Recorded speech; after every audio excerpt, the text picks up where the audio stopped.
Welcome to Brainish English Stories. My name is Heather. I am 25 years old. I live in a small town in Chicago.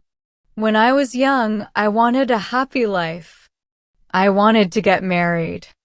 I wanted 1 or 2 children. I wanted a house and a good man. I thought love was easy, but I was wrong. I met Harry when I was 22. He was 24. We met at a friend's party. He asked for my phone number. I gave it to him. The next day, he sent me a message. He asked, "Do you want to meet for coffee?" I said yes. We met in town.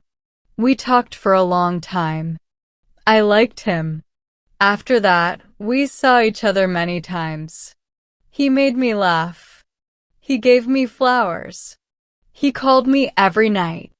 After 6 months, I told him I love you. He said I love you too.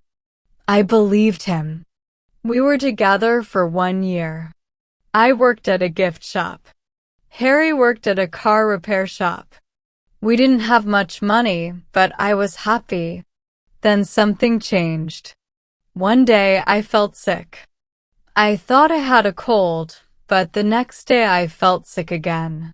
My best friend Anna said, "Maybe you're pregnant." I said, "No, I don't think so." But I was not sure. I bought a test. I waited. The test showed I was pregnant. I was shocked. That night, I went to Harry's apartment. I looked at him and said, "I have news." He asked, "What is it?" I said, "I am going to have a baby." He was quiet. He looked at the floor. Then he said, "Are you sure?" I said, "Yes, I did a test." "I am sure." He said, "This is not a good time. I am not ready to be a father."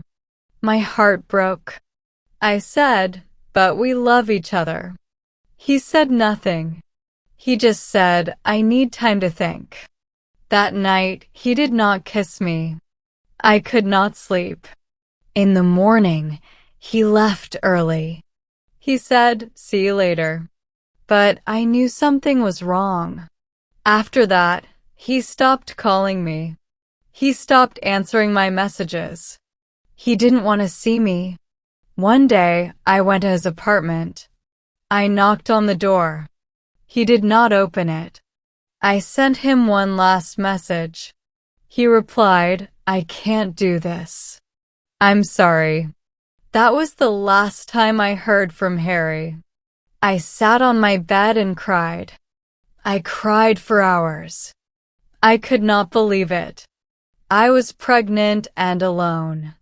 I told my mother and father. My mother cried with me. My father said, "We are here for you, Heather." I moved back to my parents' house. Every day I felt more tired. My stomach grew bigger. I went to the doctor. I saw my baby on the screen. I heard her heartbeat. I worked at the gift shop until the baby was born. One night, I had strong pain. My mother took me to the hospital. The nurse said, "You are going to have the baby tonight." I was scared. I held my mother's hand. After a few hours, I heard a small cry. The nurse said, "It's a girl." They gave her to me. She was beautiful. I said, "Hello, baby. I am your mother." I named her Sandra. Sandra cried a lot. I was very tired. I did not sleep much. I changed her diapers. I fed her. I held her when she cried. Sometimes I sat on the bed and cried, too. Harry never came. He never called. He did not ask about Sandra. One day, I saw him in the park. He looked at me and said nothing. I wanted to shout. I wanted to ask, "How can you leave your baby?" But I said nothing. When Sandra was 5 months old, I went back to work. My mother watched her when I was working. I miss Sandra, but I needed the money. When I got home, I was tired. My back hurt, but my daughter needed me. I cooked dinner. I cleaned the house. I fed Sandra. I put her to sleep. I never stopped. Every day was busy. Sandra grew fast. My mother helped me a lot. She held Sandra when I took a shower. She made dinner when I was tired. My father did not talk much, but he played with Sandra. I was thankful for my parents. Sometimes I saw Harry in town, but he never said hello. Money was a big problem. My job at the gift shop did not pay much. I bought only what we needed: baby food, diapers, and clothes. I did not buy clothes for myself. I wore old shirts. I did not care about how I looked. I only cared about Sandra. When Sandra was sick, I stayed home. My boss was not happy. He said, "You can't miss so many days." I said, "My baby needs me." He said, "Be careful. You need this job." I felt scared. I did not want to lose my job. I needed it for Sandra. Time went by. Sandra turned 2. One Sunday, I took Sandra to the park. She ran on the grass. Then I saw Harry again. He was with another woman. They held hands. I looked away. I did not want Sandra to see him. She did not know him. He was her father, but he was not in her life. A few days later, I got a letter from the housing office. They said I could get a small apartment. I was happy. I packed our things.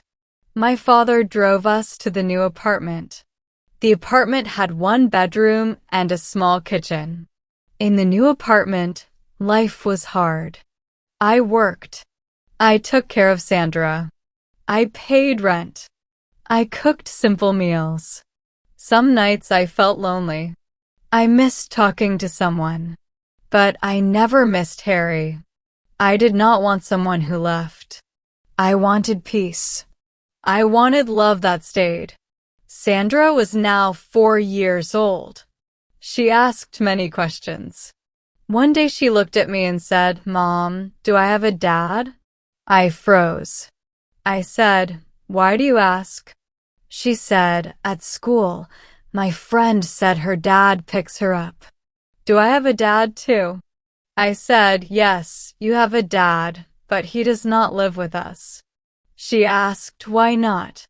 I said, "He made a choice. He did not want to stay." She looked at me and said, "But I have you."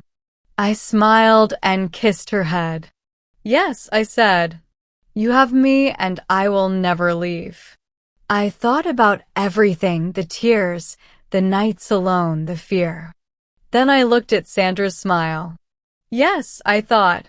She is happy. And I did it all alone.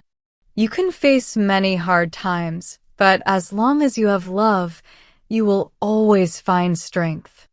Being there for your child makes everything worth it.